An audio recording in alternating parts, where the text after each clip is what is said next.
Hello, Internet. It is I, the Malik Aaron, and welcome back to Box Office Predictions. Today, we're going to be talking about Spider Man No Way Home, more specifically, the more fun stuff version. Yeah. Could talk about this movie again. So, as usual, we're going to be going over all the pros and cons. So, let's get to it. And like the Jaws video, this is going up way later than it should because of work and ugh. So, I'm sorry about that. Anywho, let's begin. Pros No Way Home. Now, I don't need to tell you really about No Way Home. You can watch my original prediction video on that movie, and then you'll get. Here's the thing, I'm not going to repeat myself a lot here compared to the original video I made on this movie. So I'm going to keep things brief because that video went on way too long, well, quite long because there was a lot to go through. Here, it's a little more easier to explain. So, No Way Home, third Tom Holland Spider Man movie, right? The main gimmick of it was, oh, wait, there's a multiverse, which means there's not just one Spider Man, there's another and another. And now you gotta deal with the villains of said universes like Green Goblin and Doc Ock and Electro and Sandman and Lizard and all that. And it was like the biggest thing since Endgame. It really was. Like the hype for this movie was intense. Absolutely intense. People were foaming at the mouth for like a trailer for the longest time. People wanted it so bad. I remember when like the trailer got leaked like on Twitter, I managed to catch some footage of it, and I felt so proud. I was like, yes, I'm one of the few that actually watched that leaked footage until it was soon officially released by Sony. And yeah, like when it came out, it just blew up all expectations, especially since things were starting to get going again, kind of, but they were definitely not where they were supposed to be, box office wise. No Way Home changed everything. That thing opened with like $260 million, biggest ever for December, second biggest of all time, made 800 million domestic. The only MCU movie to make more money is Endgame, and and it's twice as big as the original Spider-Man from 2002. So that's something else, man. And then worldwide, it hit nearly $1.9 billion, which dwarfs all other Spider-Man movies. And I think the only MCU movies that did better were Infinity War and Endgame. I think. I'm pretty sure. Yeah, I'm sure. So, yeah, No Way Home was the smash hit of smash hits. It pretty much single handedly, low key, saved the movie theater industry from complete annihilation. So, yeah, obviously, No Way Home, massive, massive, massive, massive, massive hit. So that's the biggest pro ever. So, No Way Home's original run being so spectacular, pro. Another pro I can think of is that with this re-release, they're not just re-releasing the original version of the movie. Like with this, what I've what they've said, they've added, new scenes, new moments that weren't in the original version. I think it's like deleted scenes. I think one had like the elevator scene, which is definitely a homage to the elevator scene in Spider-Man 2, which was a classic. Uh, I've needed okay, right, and yes, apparently 13 minutes of additional and deleted scenes. So, uh, yeah, I mean it's definitely better than just Jaws, which is just the same movie again. And this time they're able to actually promote the fact that Toby and Andrew are in the movie. Because, like, in the original, like, my God, Andrew tried so hard to keep it a secret, even though everyone knew he was lying through his teeth. It was like one could argue, like, oh, like, that's a spoiler. I'm like, everyone knew it was gonna happen. We just had to see it to believe it, right? That's, we all, come on, let's be real. We all knew, like, Toby and Andrew were gonna be in the movie. Like, if they were gonna have Alfred Molina, Willem Dafoe, Jamie Foxx, if they're gonna have them, you gotta have the original Spider-Man of those universes too. Otherwise, what's the point? What is the point? Uh, yeah. Yeah. So I think with the deleted scenes being added to the movie, definitely makes it more interesting than the average re-release. So I would consider that to be a pro. You know, all those 13 minutes worth of additional deleted scenes. Uh, any other pro? Well, I guess another pro is that competition is pathetic. It's absolutely pathetic. There, every movie out is either old or is just bombed right out of the gate. And like the stuff coming out this weekend isn't much better, really. Honk for Jesus is, I imagine it's doing terrible, judging by that cinema score being a C minus, which is horrible. And yeah, like everything else is just old. Like a lot of people think Top Gun Maverick might win the weekend, despite that movie coming out in May. And that's not even getting a re-release. That's just the original version that's been playing for months and months and months. So yeah, but I feel like this has a chance of beating Top Gun Maverick. I think it has a chance of winning the weekend. But yeah, overall competition is just sad. The saddest I've seen in a long time. um and yeah, that will only help No Way Home, the more fun stuff version. So that's a pro. Competition being awful. It's another pro I can think of. I guess, mm,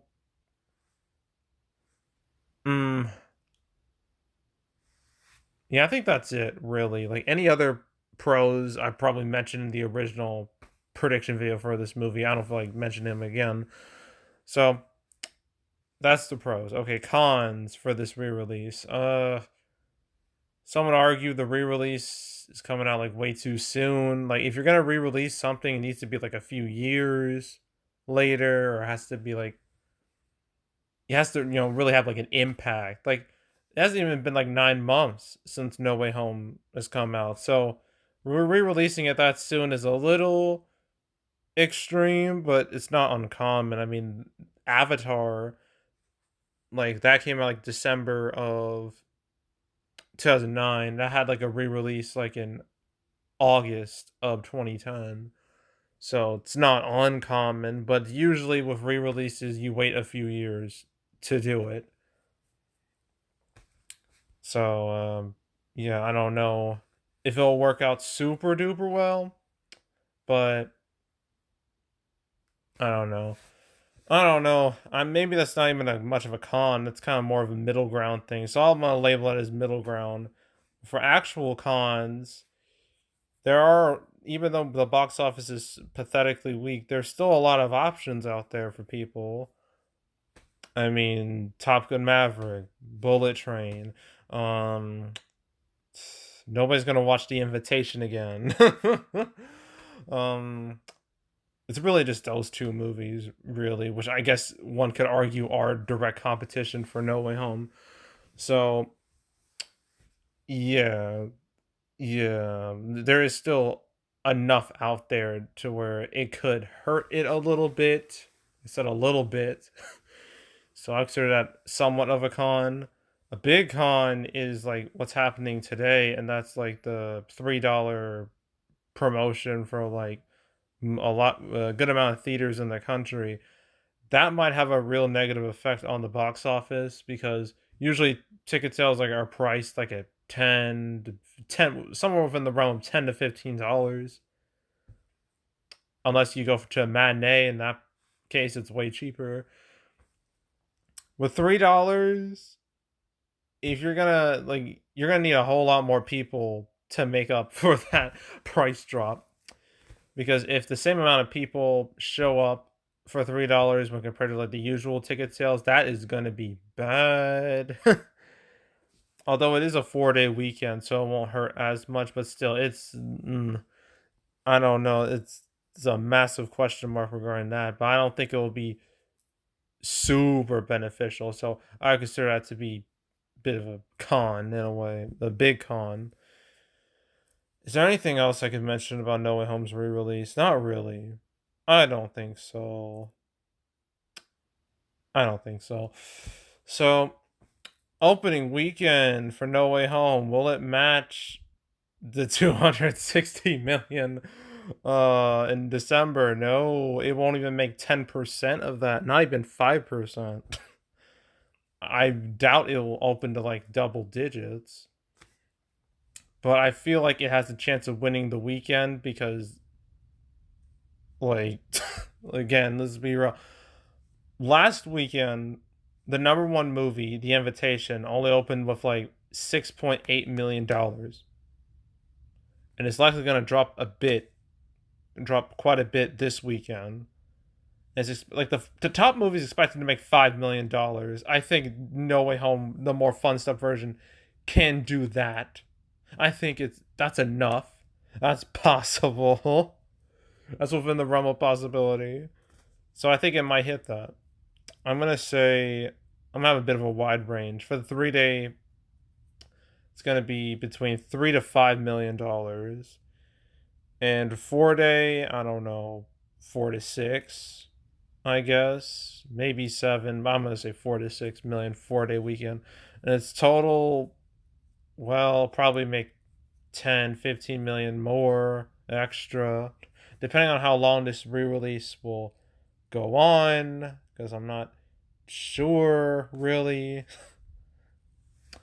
Um, will this hit $2 billion? That's pretty much the main reason why this re-release is happening.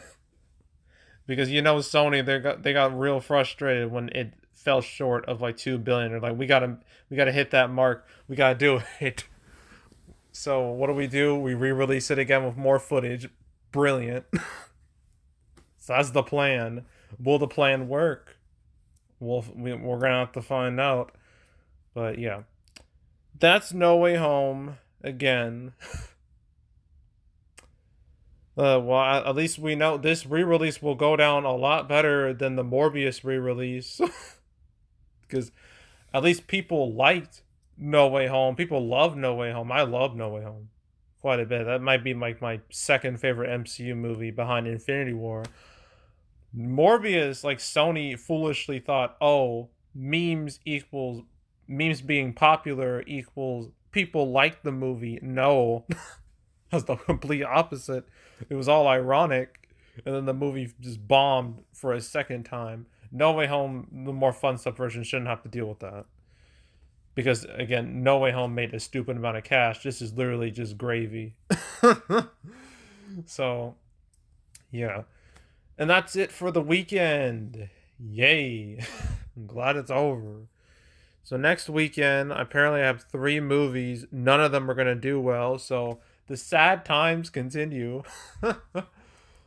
Barbarian should do the best, which is not something to brag about.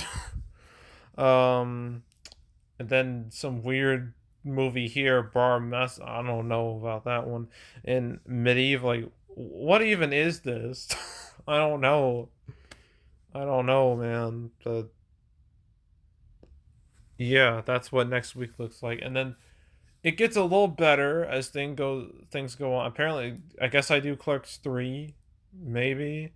I know I'm doing Woman King. Silent Twins, maybe. I know I'm doing the Avatar re-release. I know I'm doing Don't Worry Darling. That should be an interesting one considering all the drama going on with that. And then Bros, and then Smile, and then that's it for September. And I'm going to be rooting for September to end as fast as possible because this is just pathetic. Like, like last September wasn't great either, but at least we had Shang-Chi. We had that. Nothing this year is gonna match that. So, it reminds me of like 2020 September. Actually, no, this year September. As sad as it is, it's still better than 2020, but not by a whole lot. So, yeah. But anywho, yeah, that's it. That's all. Make sure to subscribe, like this video, leave a comment, turn notifications, share the whole drill. Want to check out more videos like this? Got playlists on the homepage for all previous prediction videos I made this year. When it comes to re-releases, I already did Jaws, so that's already up.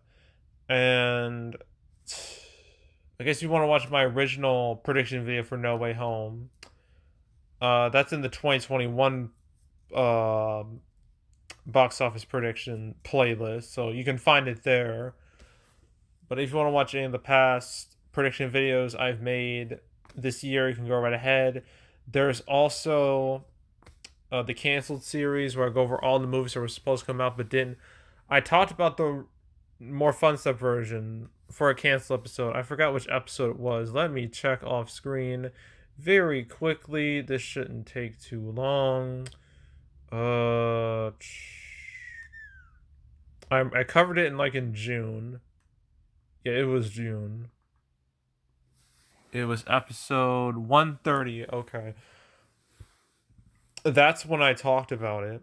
So if you want to watch that episode, go right ahead. If you want to watch any of the past 151 episodes, binge it from beginning to now, go right ahead. I highly encourage it. Go do it. There's also box office recaps where I go over the box office results for a particular month. August recap will come out next week after Labor Day weekend is over. Then after about a weekish after that, I do my 2-part summer 2022 recap videos, winners and losers, and then in the first week of October, I'll do my September recap.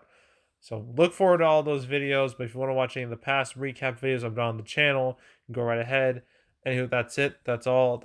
I'm out. Goodbye.